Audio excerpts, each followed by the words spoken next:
Ladies and gentlemen, welcome to the Interlinked podcast, the official Neo Tokyo podcast powered by Shrapnel. Brace for impact, gamers, and prepare yourself for the sacrifice zone with Shrapnel. The world's first moddable AAA extraction-based shooter, built by a legendary, award-winning team behind some of your favorite games like Call of Duty and Halo. And they are kicking off 2024 with an absolute banger. People are finally going to be able to get their hands on Shrapnel during their early access season. And they are giving away $3 million worth of prizes. So buckle your chin straps and get ready to dive in and try and get your piece of the prize. Huge shout out to our sponsor, Playa3ull Games. They are inspired by gamers and funded by their community. They have a epic game on the Epic Games Store, a third-person shooter called Nexus. Hop on in there and check that out. They're also currently selling nodes, so if you're interested, check that out at their website, playable.games. That is a 3 instead of a B on Playable. Now strap in for the rest of this episode of Interlinked. Well, today we have the main man, Mr. Harley from DOMI Online. How's it going? Hey guys, it's going great my end. Really great to be here, Ben. Really excited to get this podcast rolling.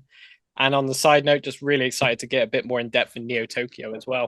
Excited to get this kickstarted and going. Absolutely. So let's paint the picture here. Obviously, you're a gamer. You have a Gyarados in the background.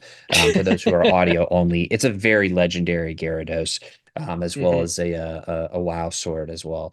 So clearly, clearly you're a gamer. A nod to the fan fiction here, but would love to get your whole origin story. How'd you really get to this place that you are? What is your story? Who's the main man H? Yeah, so I think I've always been a gaming enthusiast since day one. But what kind of happened with my career and leading into the world of blockchain, it kind of started whereby I've always wanted to be an engineer. I've always been technical mindset. I've always been driven by numbers, driven by change, and just driven by the technology behind it. So my venture kind of from the day growth kind of started off with me going into engineering. I started off my career not really knowing where I was going to go. I routed down the engineering route going into aerospace. I wanted to work for Rolls-Royce and Airbus. And then I kind of diverted course away from that into civil engineering. So a large part of my life, whilst kind of dabbing into crypto on the side, was, full throttle focused on civil engineering and how that can change the world. And alongside civil engineering, my passion just kind of went back to gaming. I was this engineer working in an office, but on the evenings and any time I could get, I'm always kind of looking for the next hit. And that's kind of where crypto came along. So alongside civil engineering, I started dabbing into the Web3 world. I was in a very good position myself, whereby, I had this career on the get-go with really great aspirations and, future prospects. But that allowed me the ability at such a young age to kind of explore new routes.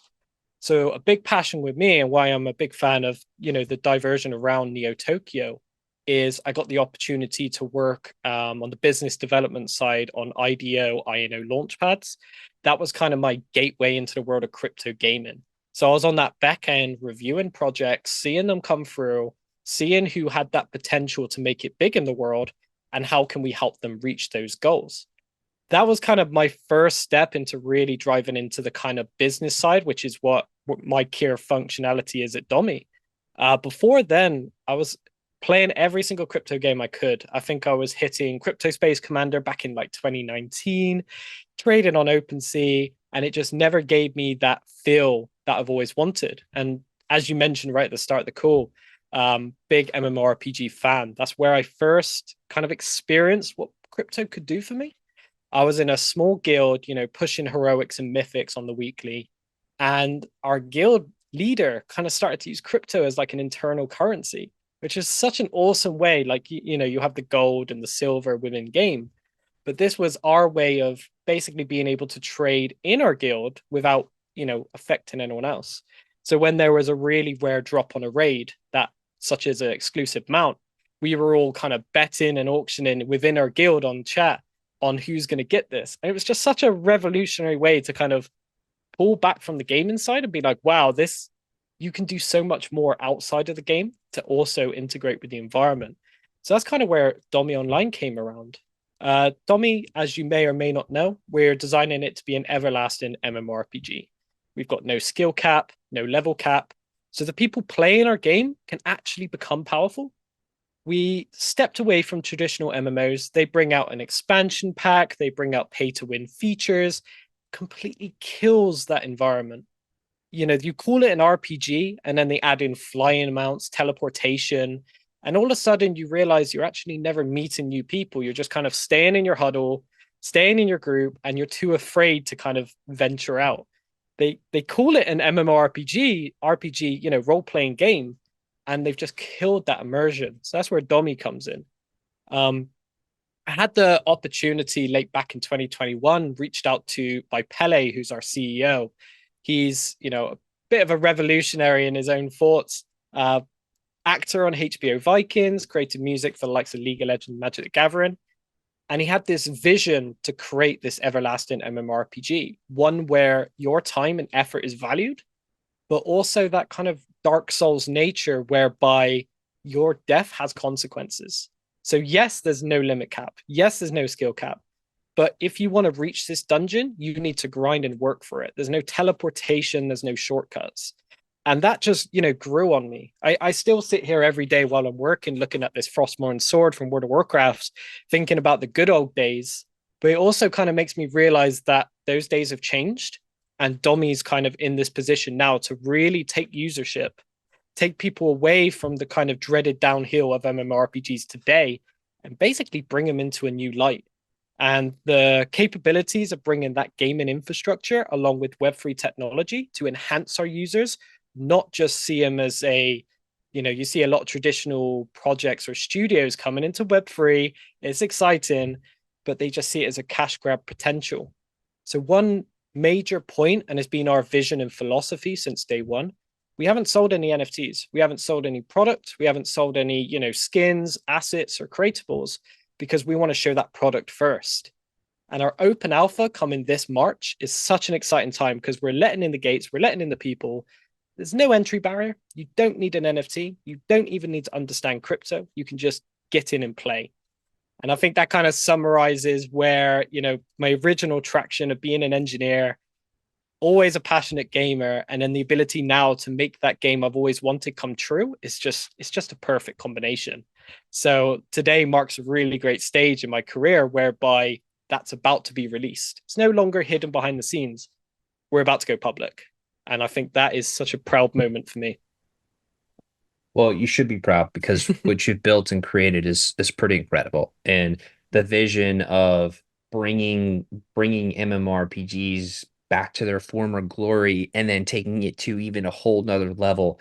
I mean, that's incredible, right? Because if you think about, you know, back to like the WoW Classic days, it took a long time to grind to level 60. And you had to do a Mm, lot of questing and a lot of coordination and finding groups and meeting people and traveling halfway across the world. And, you know, now it's like you click a button, it insta fills you, and then you can just dungeon your way up to, you know, whatever mhm. the level cap is at the time you're listening to this. And, you know, it's just, it's too easy. It takes, you know, it almost makes it, you know, just like an insta win sort of thing. And then like Exactly.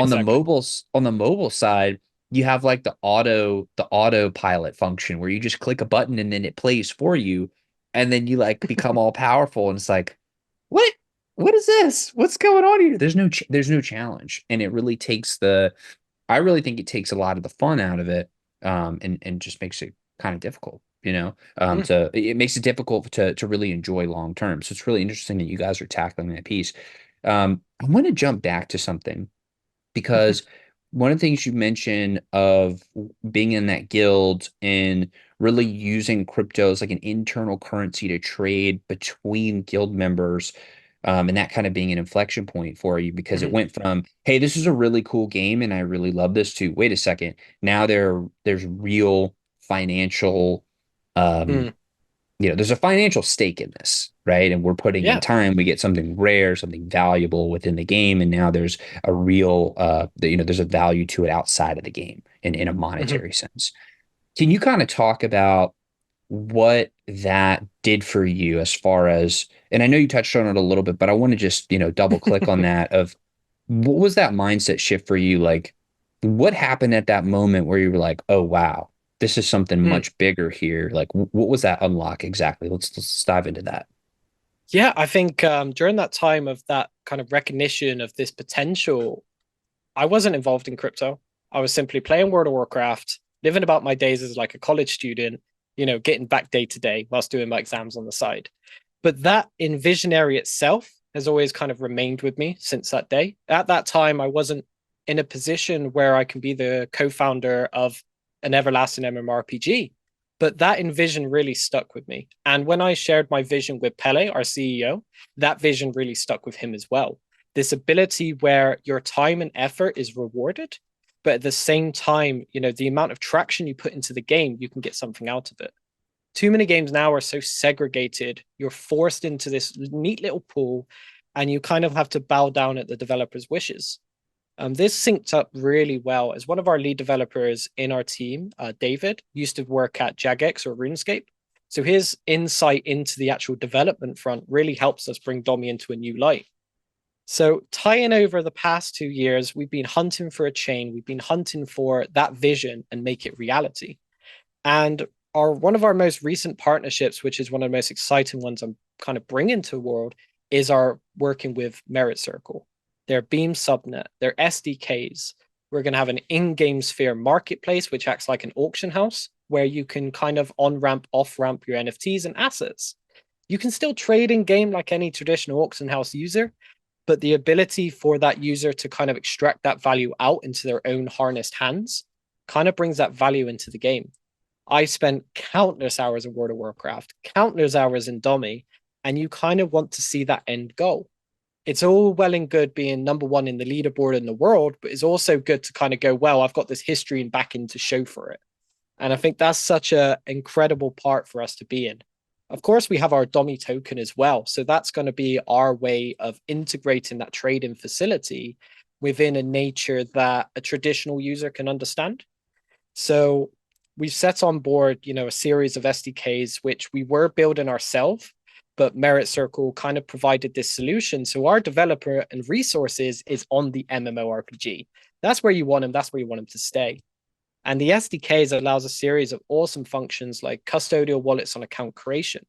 So this, thinking back to when I was a World of Warcraft player and they're not enjoying their game, there's no real reason for them to keep playing because an expansion just wipes their progress. They see DOMI Online. They have no previous experience of crypto, no previous experience of blockchain, but they can sign up on that day, play that game, have a generated wallet for them, access the game, level up, earn some assets, head into the marketplace, gas fees covered by the subnet. They don't even need to understand what's going on. They just need to see the benefit of what that potential can be.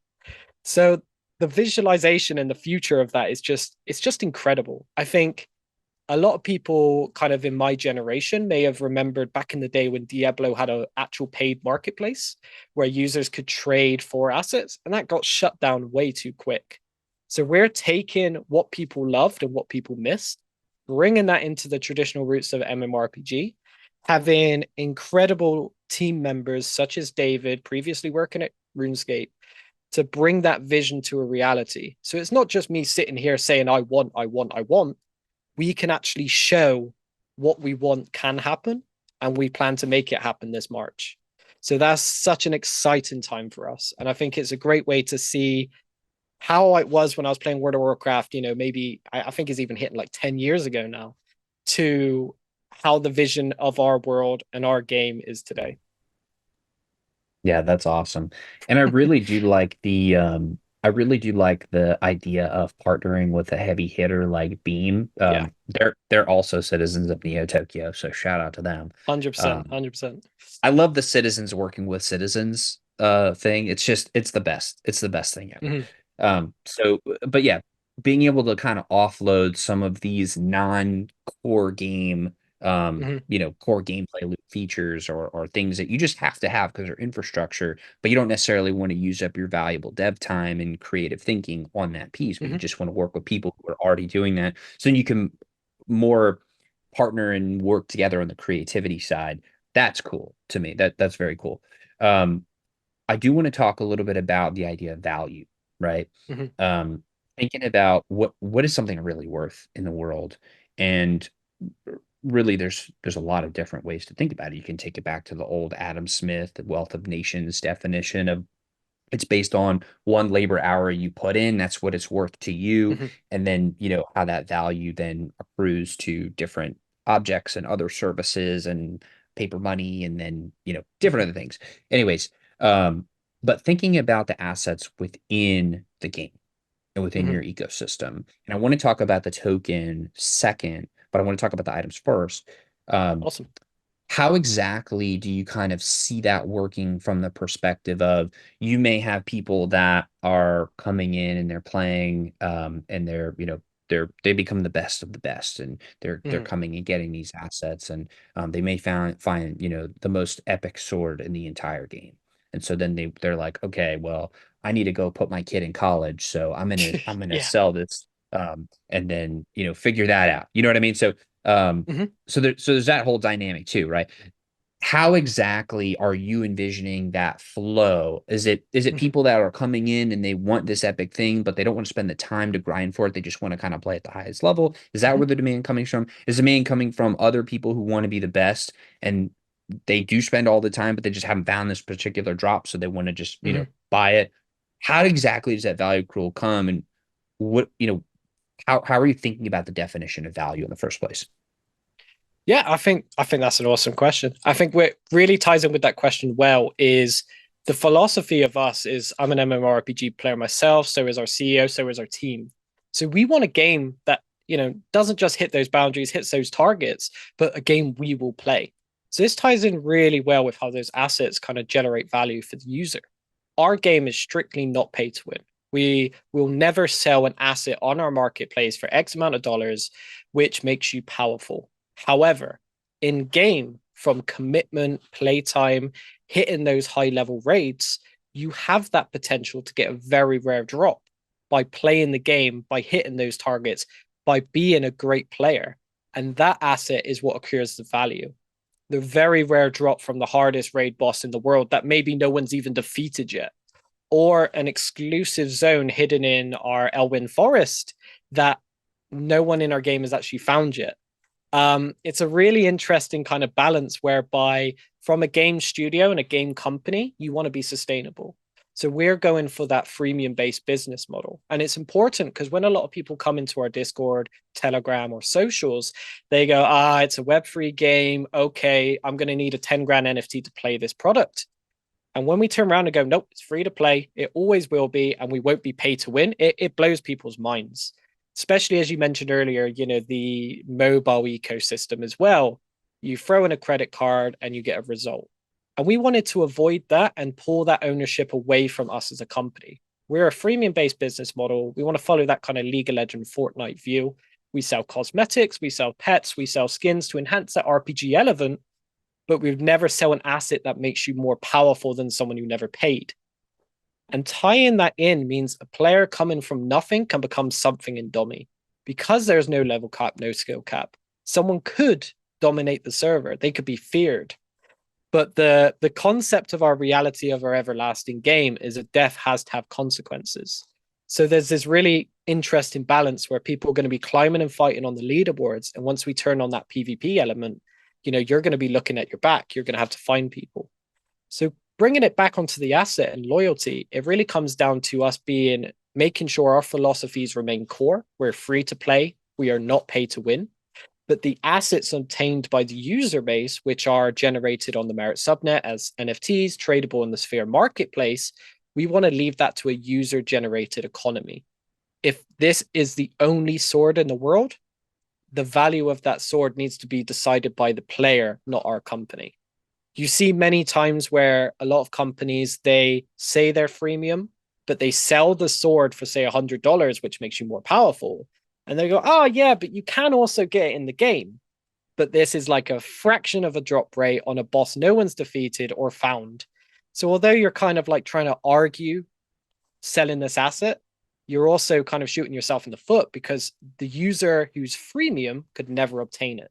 So any asset with a statistic, a stat, something that increases your player functionality in game would never be sold by us as a company. That's purely an in-game driven asset by a very rare drop rate, which they then decide to extract into an NFT and sell on the Sphere marketplace.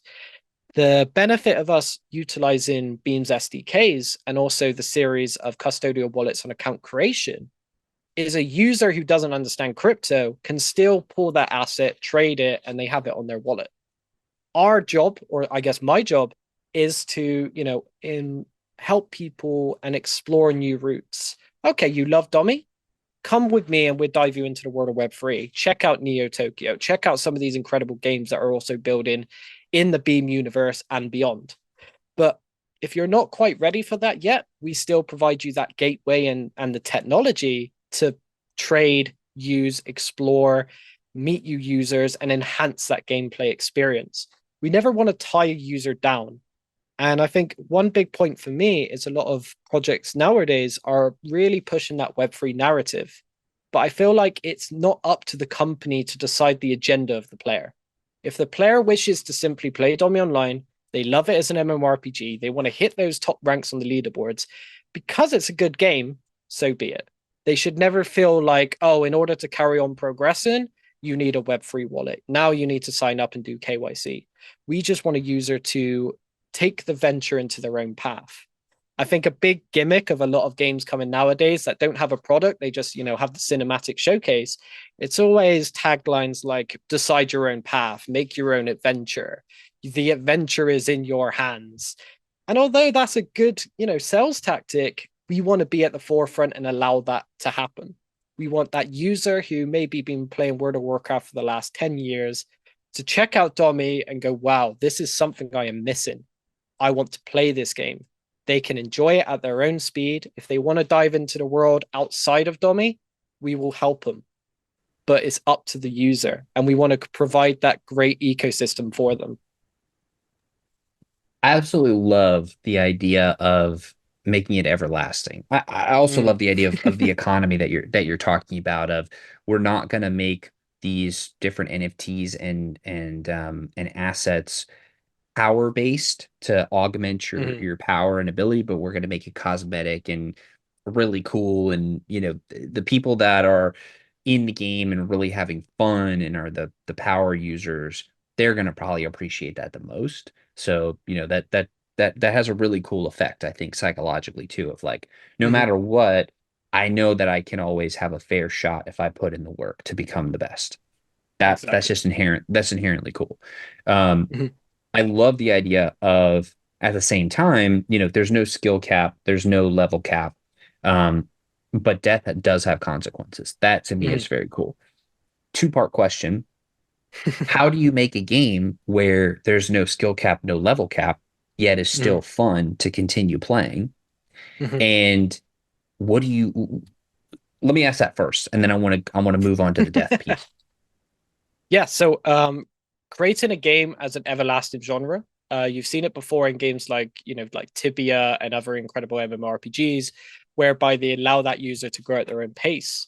But we need to understand as game developers that if you just allow this unlimited limitation, you're going to hit a boundary. So the way we need to combat this, of course, is death have major consequences. Every death is a setback. Every potential PvP assassination is a setback. If a user puts a hit out on you because you're a part of another guild, that's a risk. So maybe you won't adventure out of Stanfair. Instead, you want your guild to venture out with you. And it really kind of creates that RPG risk and economy all back together again. One thing we've discussed with the team is because not only do we want to create this everlasting game and make sure retention is the most important part we focus on, the reason for players to come back to us, but we also want to ensure that a new player kind of feels capable of joining DOMI without feeling like they've missed out. So one aspect they won't just really get smashed by a level 15,000 who just auto wipes everybody on spawn. Yeah. Yeah, so the interesting side to that is, of course, is we want to play around with kind of the risk in value. So a user who potentially assassinates users in lower zones have a hit, which then means, guards and local people in the local city may see this person as a risk and a reward for taking that player down. But the part I really want to touch base on is bringing that new user. So in we're going into open alpha March. In a year's time, we might be hitting into beta. Someone might stumble across DOMI then. How to ensure their onboarding experience is as good as someone onboarding today? So we want to incorporate, we want to turn the game into seasons. We want to call it season rewards as well. So set seasons throughout the year, and each season has a theme. And that theme can be something, for example, a Fireland theme. This is a new content, new zone. So old players who are hitting those high levels on the leaderboard can still grind out this season, but a new player can instantly get into that content without missing out. And the way we can do that is ensuring our player base there's a series of level caps capable for those players. So we've designed it in mind that, of course, although it's everlasting, someone's not going to reach level 200 in the first day. But instead, we want to ensure in a month's time, when that user might be level 60, there's still content for that level 1 user. So that's kind of our way of keeping the everlasting meta fresh. It also means people who become too powerful become a target. And the fun part with Blockchain Revolution is we could have the ability where a user could put a hit on another player with virtual currency, which, that itself is kind of mind blowing. We haven't configured that out yet, but it's something our community has desperately asked for, the ability to take down that number one. And that really That's brings amazing. that kind of esport competitive vibe within an MMORPG. You always see PvP based tournament competitions, which is great. But imagine venturing out in the open world, having to look behind you. It's just such a completely different concept. And hopefully that helps answer your question on part one. Yeah, definitely. I still think there's a little bit of confusion still. So Mhm. I'm thinking of, in WoW or Diablo, right? Like you have your skill trees and you can level up your abilities and your Mhm. Mhm. stats. Is it similar to that where you can just keep gaining skills and skill points and maybe it's like a plateau where even if you continue to level the incremental strength improvement of each skill or each new thing is goes it's less and less over time, so it's an Yes. asymptote approaching zero. Okay, I understand. And then Yeah. on the death, like what does that mean? How much do you go back? How much do you get penalized for dying? What does that actually mean? Yeah, so like you mentioned, it works on a community based curve. So of course, level 99 to 100 is going to be a lot harder than level 1 to 2. But the fraction percent change on your death will kind of scale to accommodate that as well. So when you hit the large levels, especially, people who've been grinding out on Diablo and games like that, you reach a point whereby the next level, for example, I think in RuneScape's a great example, from level 98 to 99 is the exact same as XP between level 1 and 60, to put in like some sort of visualization on that front. Wow. So that concept with the everlasting gameplay is important, but also we want to ensure users always have content to reach towards. So one part of us being an everlasting game is, of course, us ensuring we provide new content for those top players and new players to explore, which is why the whole season environment is a great way for us to look at our current player base. How can we make them happy? Look at those newcomers kind of looking through the window, going, is this game for me? And providing content for them as well.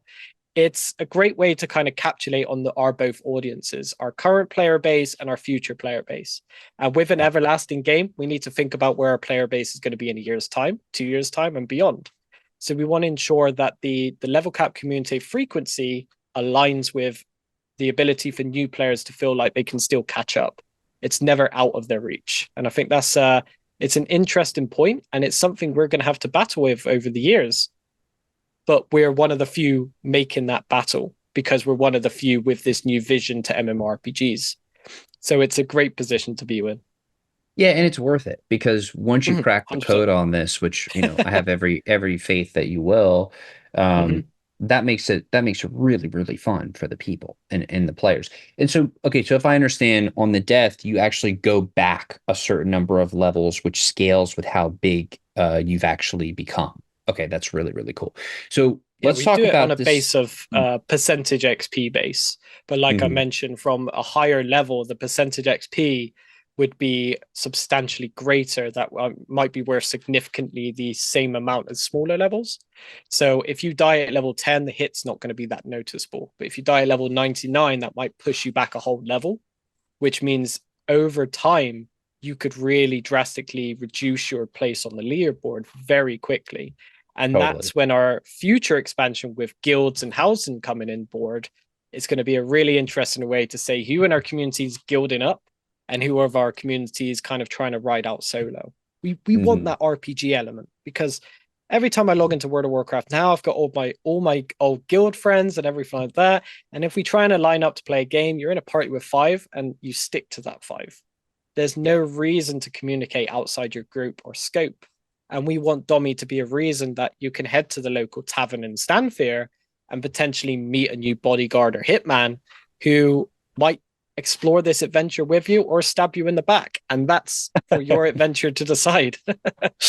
So many friendships will be made and lost in this mechanism, which I Exactly. absolutely love. Absolutely love. I also love the part of if you're going out and you're a level 100 and you're just going Mm, out and destroying the low levels, that encourages all of the NPCs to want to go fight you. So there's mhm. this natural like I'll call it a natural karma-esque force Yeah, that's a within great way to explain it. Yeah, yeah, yeah. hmm Yeah. We So want a that's very way that interesting. Mhm. Yes, we want to implement a way whereby there is a kind of karma related to your actions. So yes, this player is powerful, and we do want to kind of limitate the boundaries. So if a player is substantially powerful in level, they should be able to, take on someone at a lower level. But we also want the ability for lower levels to gang up on the higher level as well. So you kind of create this environment where, if you blow off too many shots, you're going to get burned. That kind of mentality.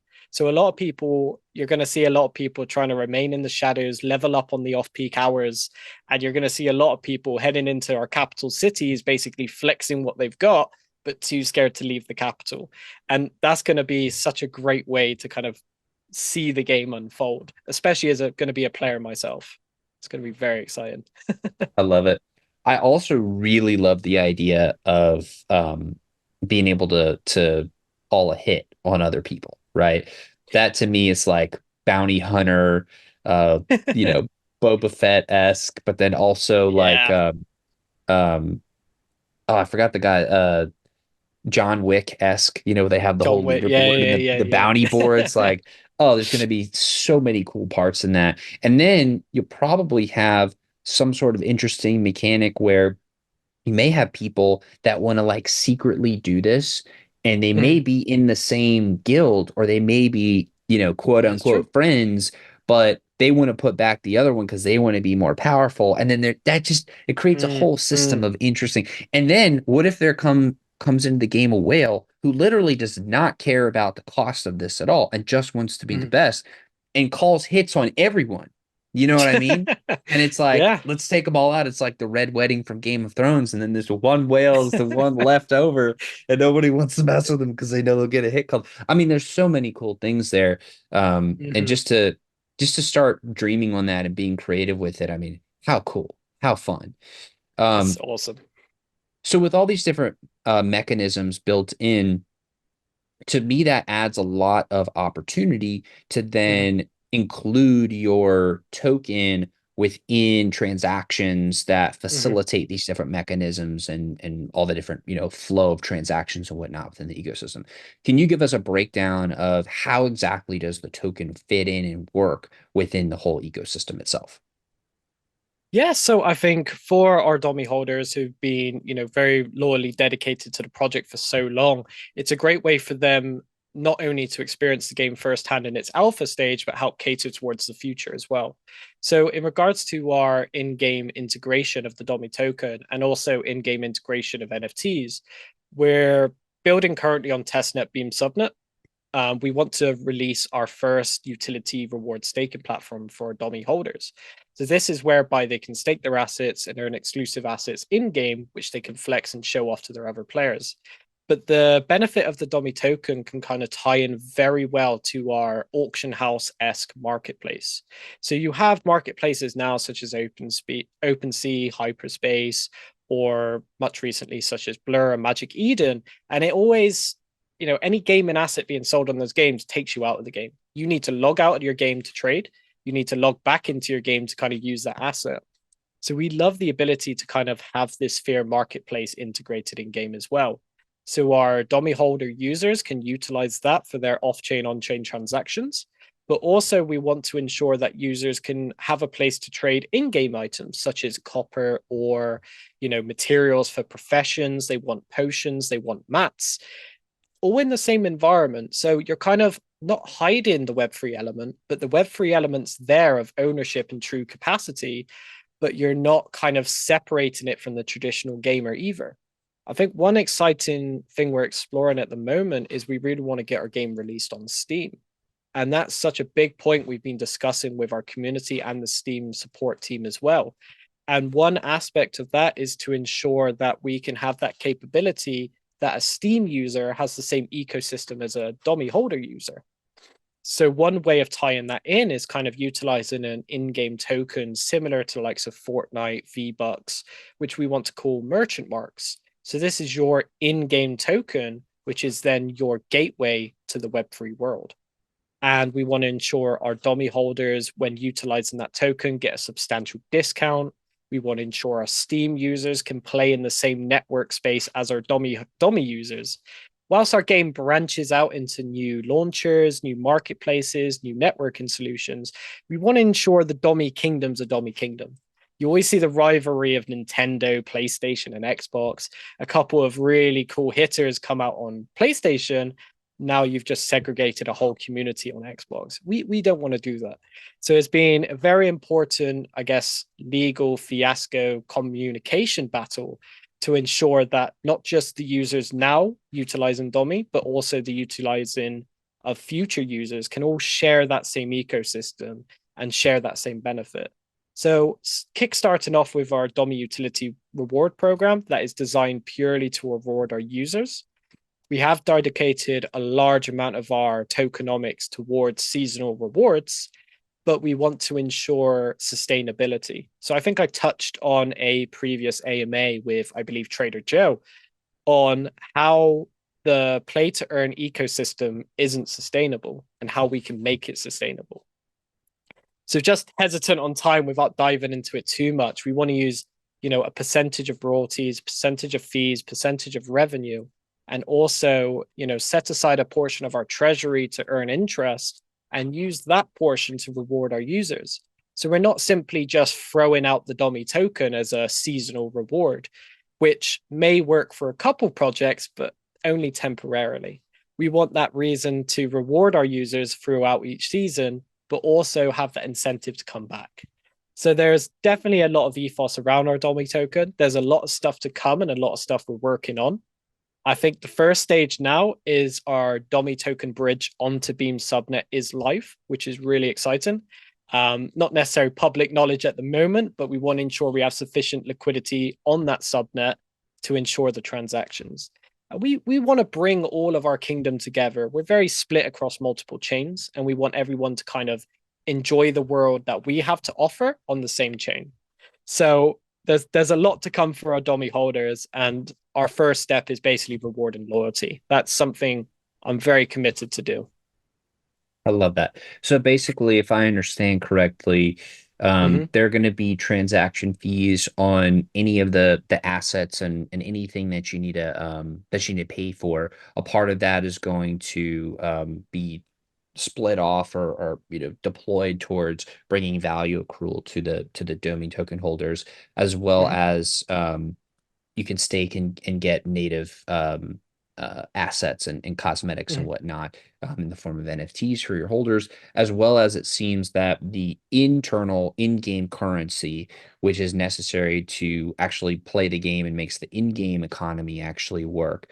It seems like that is going to require your internal currency, and in order to purchase the internal currency, which is also going to be your bridge to Apple and Google Play stores, because they need to generate revenue somewhere. So you need to have the ability for people to purchase that, but they can't do crypto.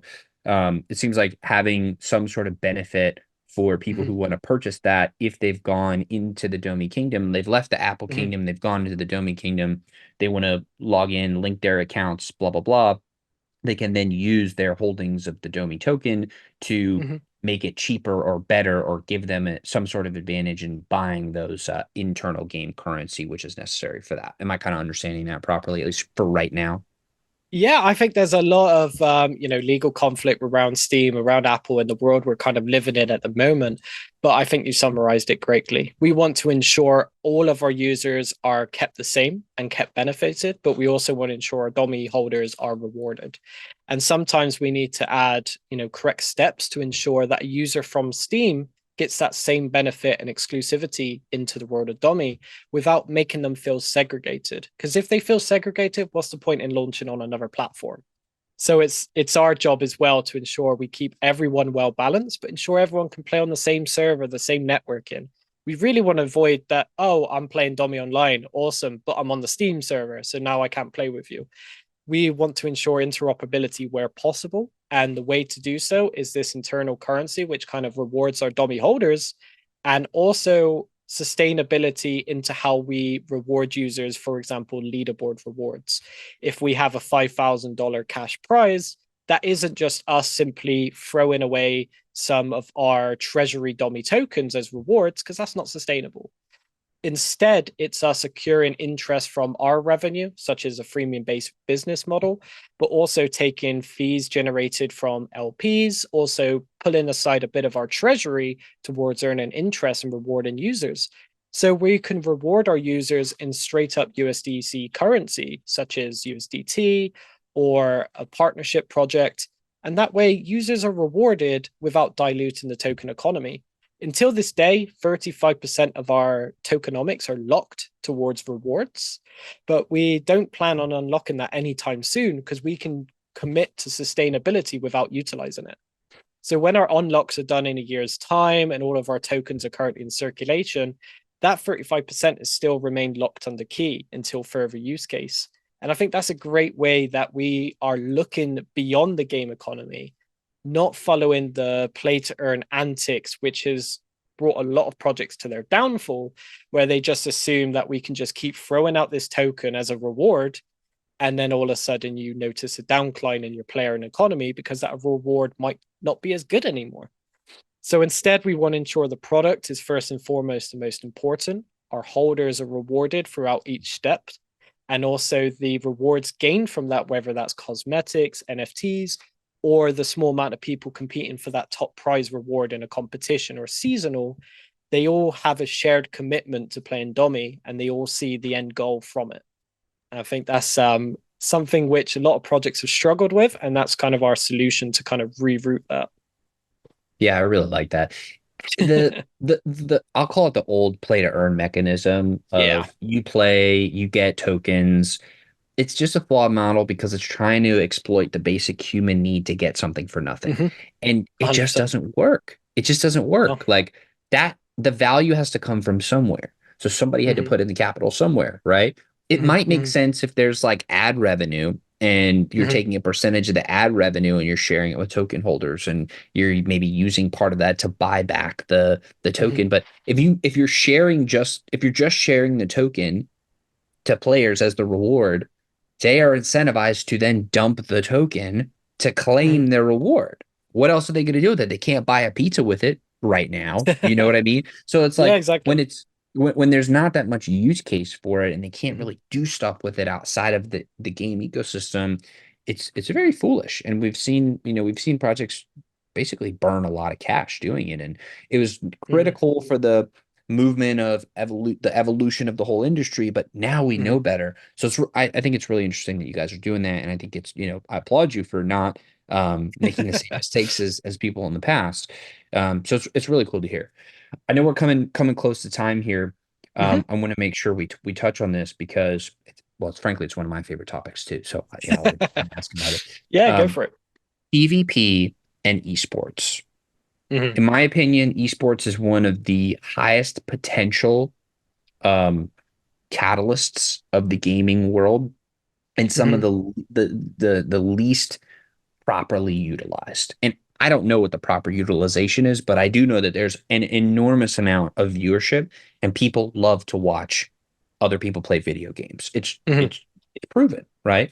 How do you guys plan to, and I know you touched on it a little bit, but again, I want to double click. How do you guys plan on implementing PvP, implementing esports? How do you think about esports as a whole? Let's dive in.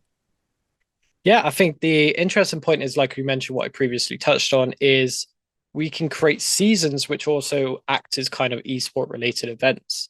So that leaderboard projection for that seeder board is kind of an esport competition everyone is invited to. The typical kind of metric of esports, such as say League of Legends and CS:GO, you kind of take away 10 players to have this battle out and you decide a winner. And whilst that is captivating for an audience watching esports, sometimes a lot of people who potentially could be there couldn't actually participate. That's why I loved how projects like Shrapnel did a recent event where anyone, no matter who you are, as long as you had the initial asset in order to play the game, can compete for that prize pool. There was no, you need to be invited, you need to have this amount of following. There was no segregation. Instead, it was just everyone's in. If you can reach that top sport, you're equal to the reward, just like anyone else. And it allows kind of the underdog to kind of come up into play. We haven't enabled PvP yet because there's a lot of networking related architecture behind that to ensure it's fair, balanced, and that people can contribute as well. So you might have a priest in the team to kind of give off those hills, whereas the team might just go full on frontal damage. That's something we're going to have to battle in the next scope leading into beta. But the other side we really want to lead into is the idea of tournament based gameplay as well. So a team versus team scenario within the world of DOMI. Now, PvP, especially for an open world combat game, and especially where death has consequences, it's important to get right, especially with balancing and especially with time. So our first installment of that would probably be competitions around kind of arena-based combat. A couple people fight out in the battlefield. That's going to And tie in would that be really well. instance? Would that be instance based where they don't get a penalty We for death? Yeah, so we want to avoid instancing in DOMI because that's a big issue with today's MMORPGs. The fact you can just teleport to a dungeon, defeat it, teleport out, and where's the risk? Where's the harm? When we initiate PvP, of course, we're going to want to ensure that the users play tasting, enjoying the combat, fight in the arena, visualizing the battling. Within that kind of arena coliseum feel, we might mitigate the risk of loss or death or consequences. So it might create this refined area where we can test out the PvP as we lead into beta release, but also kind of turn it into a fun esport related competition. Projects utilize that way of fighting across a leaderboard to kind of pull so much analytical data and balancing techniques. Why is this class always defeating this class? Why is this class unable to sustain against this class? When you have a world of medieval fantasy where you have mages, you have warlocks, you have warriors, amazon, and priest, it is hard to kind of balance the units together. So it's whether or not we decide to go down the route of balancing everyone equally or kind of turning it into like a meta base. You want that warrior, but you also want that amazon to hit that damage hard. You want that sorcerer who could potentially buff the team and provide that capability, but you also need that priest on the back line kind of giving you that defense that none of the other players hold. So it's a very interesting battle tying in esports within the MMORPG scene, because today's esports in the MMORPG scene is mostly arena-based combat. And we kind of want to do one up from that. When we do our housing expansion, which will most likely be our first ever kind of big drop, like I mentioned previously, our philosophy, it's not to sell assets until we add the game to immerse into. I come from a long history in this space whereby I was buying assets, I'm holding land, I'm holding, tokens and weapons for games that I cannot play. So if we can show DOMI first and foremost, that ties in well. And one big part of our INO is going to be guild towers. This is where users can obtain a guild, build up your guild. You can have your banner being showcased throughout the whole world of DOMI Online. In a couple of our videos, if you're checking out Stanfair or Capital City, you'll see those guild towers visually on display, kind of towering over the city. And that alone, we want to really expand the esports into that. So we might have guild versus guild combats taking over people's towers. Yes. Endless possibilities. But the first stance for us as a development team is to ensure PvP combat is balance. So the first step is probably arena, then moving into open world, then moving into guild versus guild combat, which is just, an incredible place to be in, because too many games now, they limitate it. Oh, we're doing arenas, that's it. And the best Yeah. part is, because we are an alpha, all of our players daily are contributing to our development. A couple of features we've added in, such as professions, were only done because our community asked for it. So when PvP starts with, say, that arena-based combat, then people are going to expand. I want this. You should do that. Set out a specific zone where guilds can kind of battle it out in a fair-based combat. The limitations are, broken down when we take our studio in the world of Web3 and the technology harness behind it. And it's just an incredible place to be in. So it's great to be at the forefront of innovation, really. It's so cool. I love, love, love the idea of having this, not going instance based and Yeah. still at the same time not penalizing people for going in and trying, like Mm-hmm. mitigating the penalties for coming in. But then in the open world, Mm-hmm. hopefully you guys are thinking about, those consequences should be real. I mean, in Mm-hmm. the real world, if you go to a battlefield and try to take somebody over and take their stuff and Mm-hmm. you die, you're done. You Exactly. have real consequences. So in the game like that, that adds a whole other element of risk and fun to it because it becomes really real and really cool. So, Mm-hmm. hopefully you guys are thinking about that too. But I love the idea of like balancing as well. Also, just a shout out because I know some people are going to think this from the WoW community, but we would really like to have the ability for priests to also become shadow priests or something similar. They do not Yes. have to be stuck to the healer class. They can do Yeah. some Yeah. DPS if they want to spec that way. Just want to give a shout out because I know some people were like, man, who's thinking about a shadow priest? We really want to be able to drain mana and damage over time and all that fun stuff. So, I'll anyways, just keep want to that in give that mind. I'll keep that shout in out. mind. Well, man, this has been awesome. I'm so deeply appreciative of you coming on and talking about the project and everything you're Mhm. building and taking me through that and really sharing it with the Neo Tokyo community. You're a citizen, really excited that you're a part of what we're building here and that Mhm. I can say we.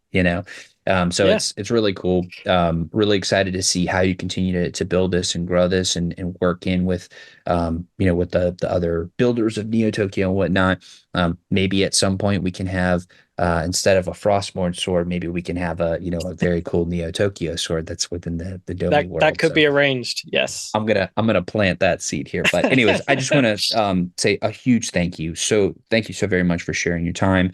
If there are any last words of wisdom you'd like to share, anything else from your experience being a founder of one of the more coveted projects in the whole space right now, Mhm. maybe you can leave us with a couple words of wisdom, some of the things you've learned, and then we'll wrap it on up here. Yeah, I think the best way I can kind of say from my heart is, when you start a project with a philosophy, you stick to it. Our philosophy is to create a game that we can play, but also create a game that others can enjoy. We're fixing issues that we found with previous products, and that's what we need to immerse into. Especially during the last year, the bear market, a lot of projects killed their philosophy. Their drive got lost because they were too busy trying to, regain that consciousness elsewhere. And it's just ensuring for anyone out there who's starting off as a founder, starting off building out their project, the philosophy you take in to build that and kickstart it is the philosophy people want. As soon as you change that philosophy or narrative, not only are you letting yourself down, but you're letting your community down. Everyone in our Discord knows what Domi wants to be. It wants to be that everlasting MMORPG. We want to combat the likes of World of Warcraft, RuneScape, and fix the issues that they're just not addressing. And ensuring you stick to that philosophy, you can not only ride off of your own gains and privilege of building out this MMORPG, which is a very difficult game genre to do, but you have your community behind you on every step of the way. And just from me diving into Neo Tokyo recently, the amount of founders I've connected with, a lot of games that I've had to the luxury of testing out before public, it's incredible. And it's such a great ethos to be in. So I love your idea about the Neo Tokyo sword. And once we integrate NFT integration, we do plan on reaching out to a couple of our communities we hold close to Domi and potentially, Yes. airdropping some sort of asset or cosmetic to really bring those users in and go, we appreciate you. Now you can represent yourself in our world. And That's also, something I really look forward to. also maybe some Neo Tokyo cosmetics, in addition to Yeah, the that'd be sword, maybe great. some armor and, oh, Oh, okay. I'm too I love it. excited. I'm, I love I'm too it. excited. Well, So thank much you to come. again. So much to come. Yes, Yeah, no, absolutely. appreciate it. Thank you so much for me being here today. 100%. You're the man. Thank you so much. And please thank your team for everything that they do as well. Y'all are doing an amazing job. Just want to give you all a shout out there.